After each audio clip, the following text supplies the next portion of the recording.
இப்போ என்ன கேளுன்னா சினிமால வயலண்ட் இல்லாம இருக்கா? இல்லாம இல்ல. இல்ல. சினிமா பார்க்கலாமா? அதான் நிறைய பேர் சொல்றேன். நீங்க செக்ரிகேட் பண்ண முடியாது. எல்லா சினிமாலையும் ஒரு வயலண்ட் இருக்கு, ஏதோ ஒரு வயலன்ஸ் இருக்கு. அந்த வயலன்ஸ் வந்து நம்மளுக்கு வந்து எப்பவுமே பாசிட்டிவ் ஃபீல் தராது. அண்டர்ஸ்டாண்ட் பண்ணனா ஒரு ஒரு ஹீரோ வந்து 10 பேர் அடிப்பார், ஆக்சுவலா வந்து 20 பேர் கூட அடிப்பார்.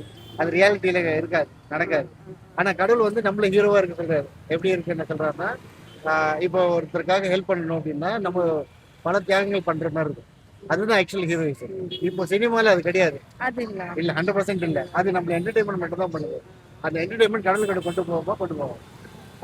அப்ப எல்லா சினிமாவும் அதாவது இதுல சினிமா செக்ரேட் பண்ணாம பண்ண முடியுமா? பண்ண அப்படி கூடாது. யோசிச்சா பண்ண முடியாது. பண்ண முடியும். அப்ப சினிமா இப்போ பார்க்கலாமா பார்க்கணும்?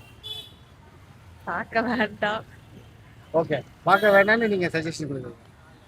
அது எடுத்துக்கலாமா? அப்படி சஜஸ்ட் பண்ணல நான் யாருக்கும். எல்லாருக்கும் அவங்கவுங்க தாட்ஸ் இருக்கும்.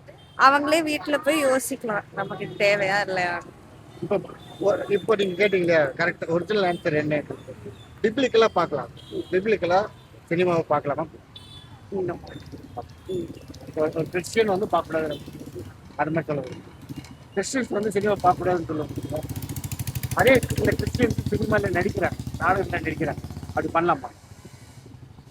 பண்ண வேண்டாம். பட் அவங்க எப்படி அவங்களோட பேக்ரவுண்ட்ஸ் வில் பி டிஃப்ரெண்ட்ல. தே வில் பி ப்ரிவிலேஜ் நடிக்கிறதுக்கு. அதோட பர்க்ஸ் அண்ட் அதோட ப்ரோஸ் இருக்கு. அது ரொம்ப நன்றி. உங்க பேரு? ஷாலன்.